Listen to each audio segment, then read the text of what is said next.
3 years ago, images were captured of a wrecked alien spacecraft moving through our solar system. For the past 6 months, debris from that ship has been falling to Earth, with parts being sold on the black market. As a deal is about to take place, CIA agents intervene, guns drawn. During the chase, the two men are able to escape, but the other, after hiding a strange black piece of the spacecraft, meets his doom. A chambermaid finds it, and upon touching this object, she teleports and falls multiple stories into a table below. MI6 agent Finola Jones arrives at the scene, joining the investigation. She's warned that the Americans may prioritize their own interests. Meanwhile, Agent Brian Beneventi calls Langley to report on Finola, who's new to the team. In Kansas, a woman driving with her son begins uncontrollably coughing and bleeding from her eyes. The boy pulls her from the car as she begins to float. Finola receives a report of the incident involving the floating woman, later identified as Amy Morrison. She and Brian investigate, noting that Amy appears to have absorbed traits of the debris. Strangely, she's floating against the wind's direction.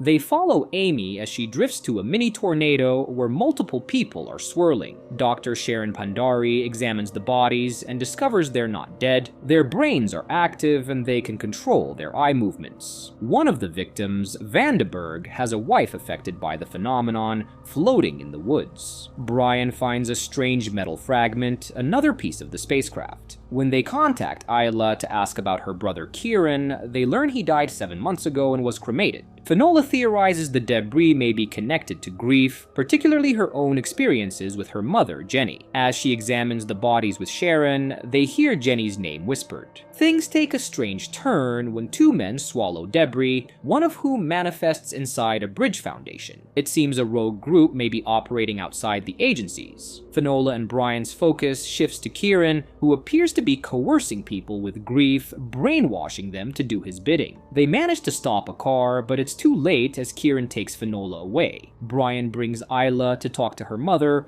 believing her grief ties into the events. Isla's plea awakens her mother, breaking the debris-induced hypnosis on the others. Brian then receives a call from Langley about a man named George Jones who has arrived at JFK under a new alias. It turns out George is Finola's father. Brian is instructed to keep this from Finola and handle it himself. Meanwhile, Langley continues collecting ship parts, and the spacecraft's shape begins to take form. In Pennsylvania, metal items are moving in various directions, another debris incident. Finola and Brian exit their jet and head to the scene. They meet a man named Lester, who notes that the metal objects move selectively. In town, they find a man named Eric inside a shop. He suffers from memory loss and can't recall his surname. Finola suspects the debris is responsible and orders him to be taken back to base. As they work, Brian talks to Finola about her father, who passed away months ago. His final text, "You are not alone," seems significant. After a chase, they discover Eric has been cloned. 3 versions of him appear, spouting gibberish. Finola deduces these versions are fragments, and a quick check of Eric's social media reveals he recently broke up and got a job in San Francisco. They receive a call confirming the metal items are forming a perfect circle, with Eric's house at the center. In hazmat suits, they enter the house and find a chunk of debris, along with another Eric materializing before them. After a brief phone call with her sister Dee, Finola finds herself unable to go home. In Eric's garage, they find a blood trail leading to his car. Realizing he may be in a car on the outskirts of town, Finola and Brian rush to find him. After smashing the windshield, Brian frees the real Eric, just as a shockwave from the debris pulses around the town. Finola orders the power shut down, while Brian pulls Eric to safety. Eric calls his ex-girlfriend, asking her to stay. Meanwhile, the CIA discusses George Jones, who is now linked to the debris. MI6 reveals that a rogue group called Influx is involved, prompting the CIA to investigate further. With the case concluded, Brian reports to Langley about Finola. The CIA plans to exhume George Jones's body for answers. In Ohio, an engineer gazes at a strange translucent wall, which suddenly displays black outlines of people pressing against it. At Langley, Brian undergoes a CT scan, revealing that the earlier radiation had no effect on him. He asks Craig Maddox about George and wonders if they should send Finola home, but the suggestion is dismissed. Brian and Finola board a plane, arriving at the scene of another strange occurrence. With no visible debris, they split up. Things take a turn when a voice begins saying hello and asking about the light. Finola believes they need to make contact. She succeeds in reaching the figure, who reveals her name is Nicole Hegman, a missing person from 2019. Before Finola can ask more, the screen fades. Brian wonders if the square is a hub for missing people. They watch a video about Finola's father, focusing on dimensions and access points, and consider possible connections. The next day, they bring Nicole's father, Richard Hegman, into the investigation. The group plays the recording for Richard, who admits to having recurring dreams about Nicole. As he steps up to the square, Nicole briefly speaks to him before the square fades away. While searching for more clues, they find a large chunk of debris and move it closer to the square. This increases the frequency, revealing the missing people trapped inside. The team now wears hazmat suits. Nicole is visible but still trapped. Using the remaining debris, the team rescues Nicole and the others, who are from different time periods. The square then disappears. Back at Langley, Maddox throws a chair through a piece of debris, creating a loop. He then sits on the same chair and learns that the body found isn't George Jones, it's someone else. Heavy rain caused by a new debris piece pounds outside, affecting a small patch of land. A man in a raincoat collapses from asphyxiation in the middle of the cornfield, even though the area appears sunny. Finola and Brian head to the farm to investigate, where they find an autopsy underway. The farmer and several others died from asphyxiation, which doesn't add up. Wearing full-body suits, they enter the cornfield. At the warehouse, workers report hearing strange sounds overnight, and an 8-year-old child is missing. Finola and Brian split up. Brian finds the debris and the missing boy, but also several dead bodies. Ephraim, who claims to live on the farm, insists on seeing his family. Finola refuses, but promises to keep him updated and takes a blood sample for comparison. Finola examines a flower from the field and realizes the debris may be terraforming the planet, altering the atmosphere. She believes they can use debris 489 to place the people inside the farm into suspended animation while they figure out a solution. During the operation, Finola receives a call from MI6, revealing her father may still be alive. Her boss confirms that Brian and the Americans already know. Finola decides to tell Ephraim their plan with the debris. He makes a bold choice to stay with his family. Brian enters the area with a blue veil surrounding the frozen people. The weather clears, signaling that the debris has been moved. Finola leaves, exchanging cold words with Brian about telling the truth. A bus ride goes terribly wrong when the bus suddenly vanishes and crash lands in a parking lot. A survivor crawls out as a bald man watches over him. Meanwhile, on the plane, Finola and Brian discuss their previous case as they head to Boston to investigate the bus incident. They discover CCTV footage showing the bus vanishing on Beatty Street, and witnesses report hearing a high-pitched whine. The bald man is seen leaving a bank, unfazed by the event. Finola examines the survivor, finding him bloodied with a gunshot wound and missing a hair sample, hinting at Influx's involvement in experiments. A coffee cup sample leads them to the bald man, identified as Peter Joseph Eichmann, an ex-paramilitary on several high-profile lists. When they find Peter, he shoots himself, stating that someone else will continue his mission. A man in a van gives Finola a USB stick, revealing footage of two excavators facing each other, key to opening wormholes. Influx is planning a massive wormhole in Manhattan. The duo tracks down Influx, but things go awry when Mallory is shot. Brian saves her and drags her to safety near a piece of debris. Finola chases a bearded man who cryptically mentions, "You have his eyes," before the sound cuts out. The wormhole is about to open, but Brian manages to stop it by interfering with the signal. With Manhattan safe, Finola lies to Maddox, claiming the bearded man didn't say anything before arresting him. The day ends with Finola watching an old home video of her and her sister. The next case begins with an ominous discovery in the woods, 3 skeletal figures, and a group of teenagers linked to a mysterious debris piece. Finola and Brian arrive at the docks for their new assignment, where they learn that the teenagers were in the area when the debris emitted an energy signature that sucked life force from the bodies. The elderly figures were transported to a remote cabin, suggesting someone else was involved. Back at Langley, Maddox questions Anson about Influx's funding, but Anson remains tight-lipped, taunting Maddox instead. Maddox tasks Brian with gathering information from Finola, who is caught off guard when Brian reveals reveals that her father is alive. Though she remains composed, Finola is disturbed by the revelation and the fact that Maddox had previously asked about her trip to Greece. She leaves, upset. Meanwhile, a teenage boy named Kurt takes an elderly man, Subash, into the woods, where the debris piece begins to de-age him, turning him into a young adult. The team races to the scene, but tragedy strikes when one of the teens, Jose,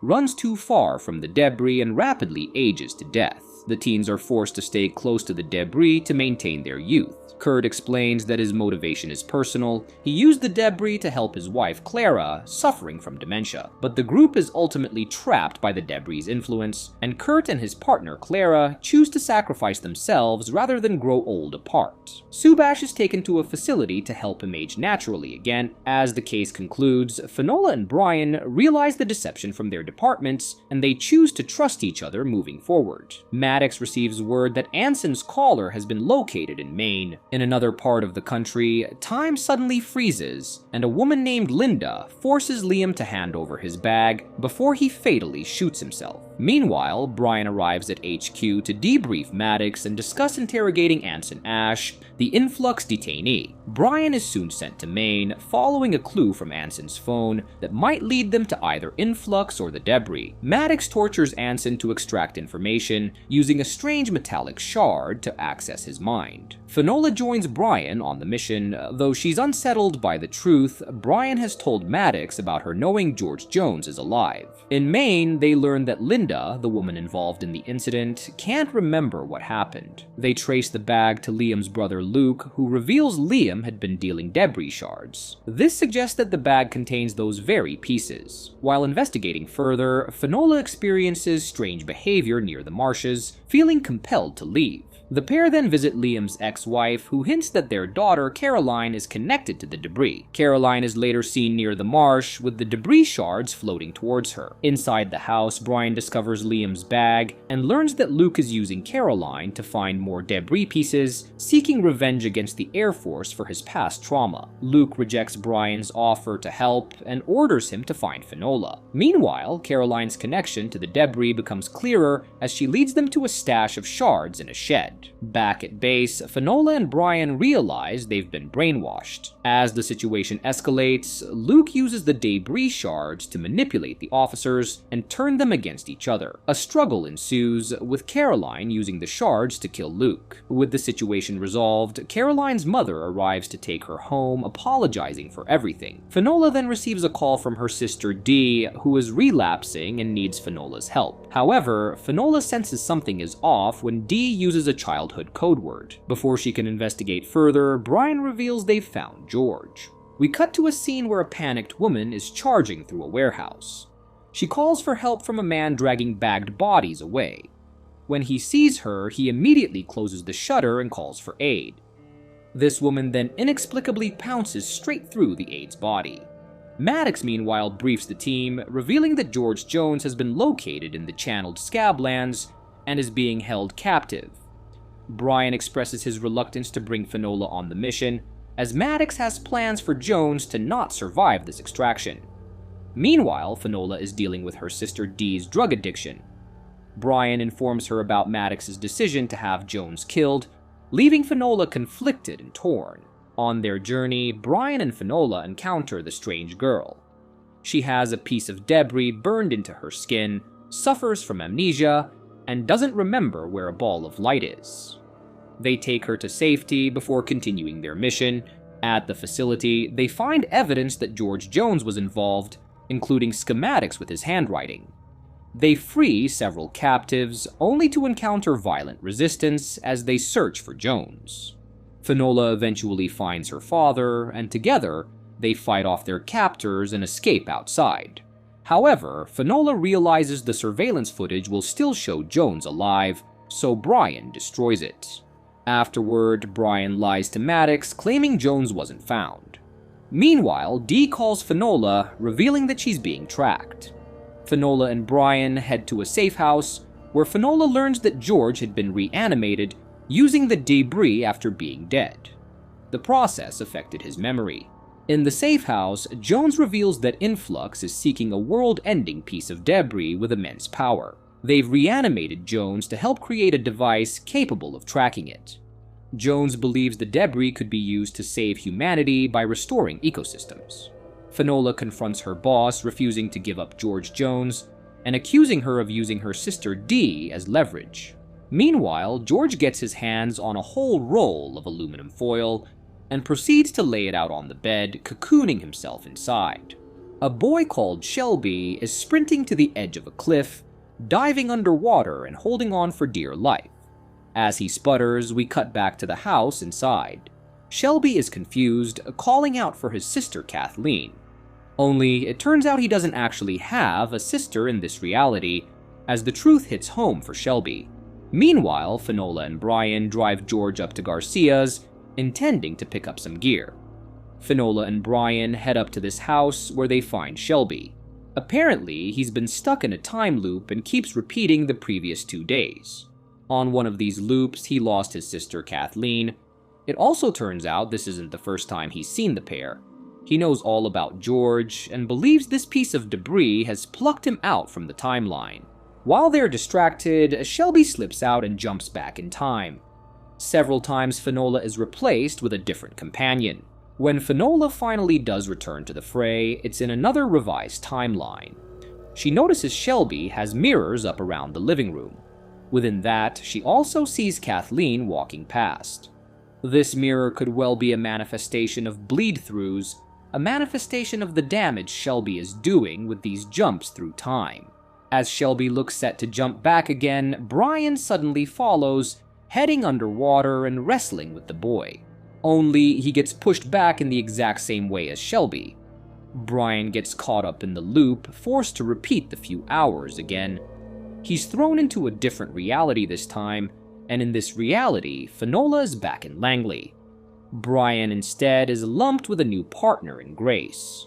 When she realizes Brian is acting strange, she phones Maddox, who tells her to keep him around and make sure he doesn't jump back again. However, Brian escapes and jumps back together with Shelby.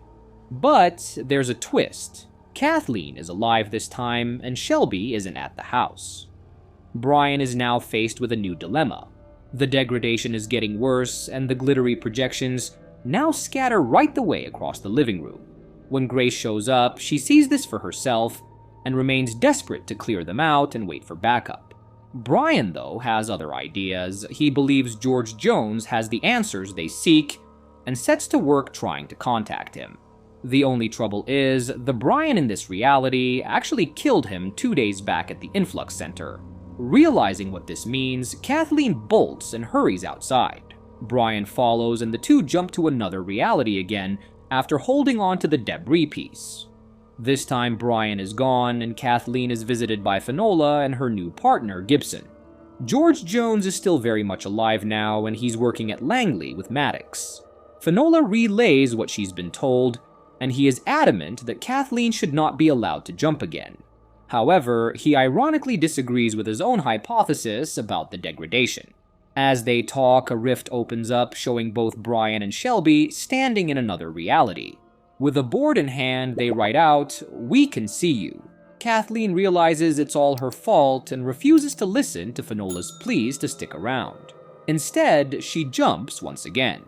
This time, Finola and Kathleen communicate with each other through a rift in reality. This time, Finola remembers what she's been told and relays that to a very much alive George Jones. They deduce that everything is linked to bilateral deviation. Specifically, they're two strands of the same reality, and all four need to jump simultaneously by synchronizing their watches. Finola and Brian lead the charge, setting their watches for a 2-minute countdown. All four then manage to jump back to their correct time periods.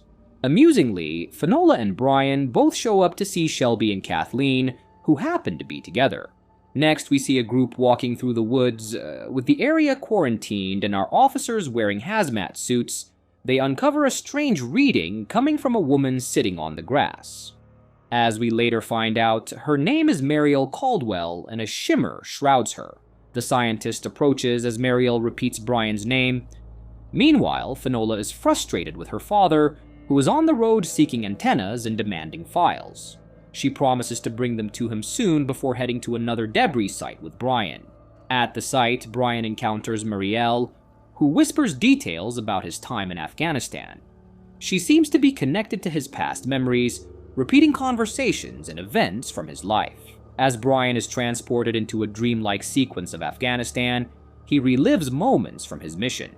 He meets a young woman named Asala, with whom he forms a bond.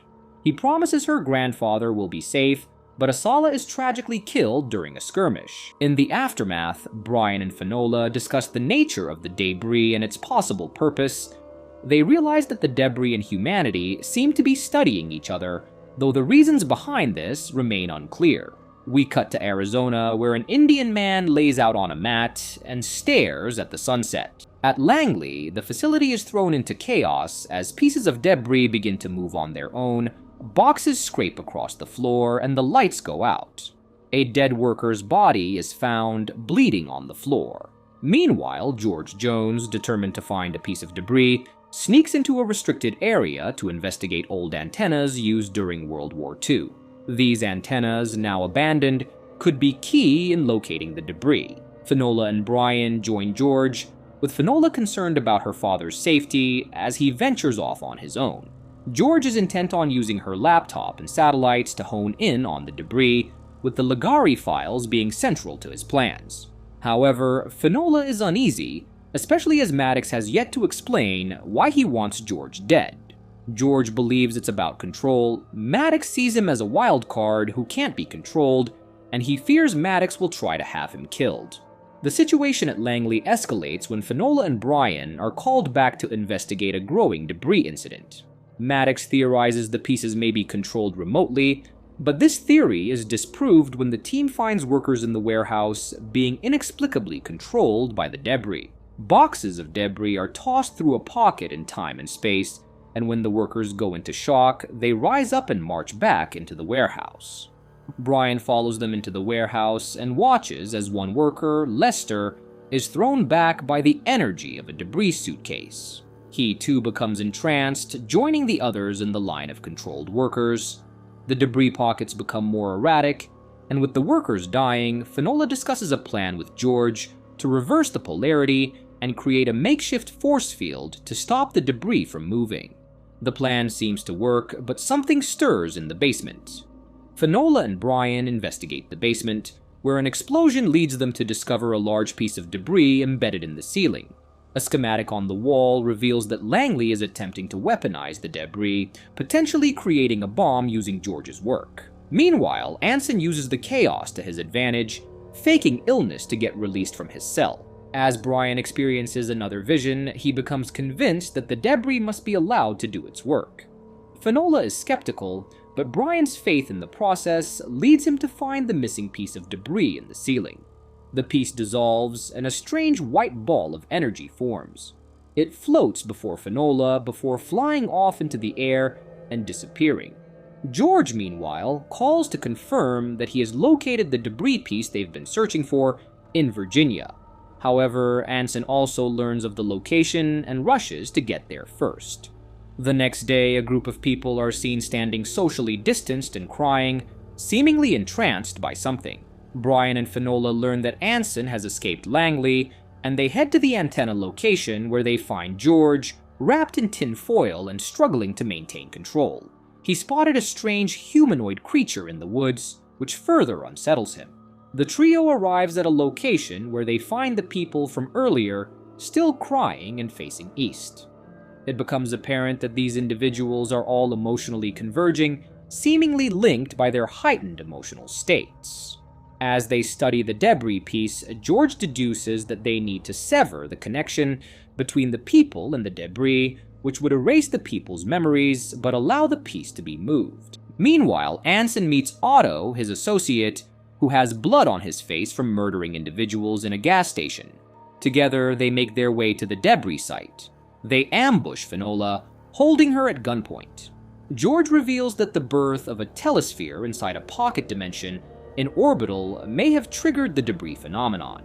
The group begins severing the link between the debris and the emotionally charged individuals using electronic equipment. As they do so, everyone, including Finola, is given a pill to preserve their memories, while Brian is designated a sacrifice along with the others. When the blast occurs, the memories of the entranced individuals are wiped, and the debris piece is successfully moved into George's car. Brian, however, is left struggling but somehow retains his memories.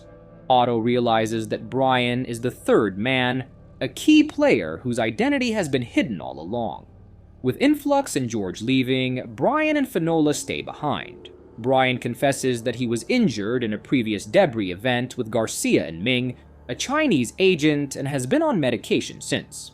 He suggests that they need to tell Maddox everything. Elsewhere, Maddox meets with Julia and discusses a piece of debris that he has taken from Langley. It appears to have some effect on Dario, who suddenly speaks again. In the final scene, we see Dakea, the Indian man from earlier. The strange white orb from Langley hovers over him and he says, "You've had a long journey." He's joined by MY6 agent Brill inside a cave where another Finola is seen, locked in stasis. And with that, the movie ends. We hope you enjoyed our recap. Like the video and subscribe to our channel for more amazing recaps. See you in the next one.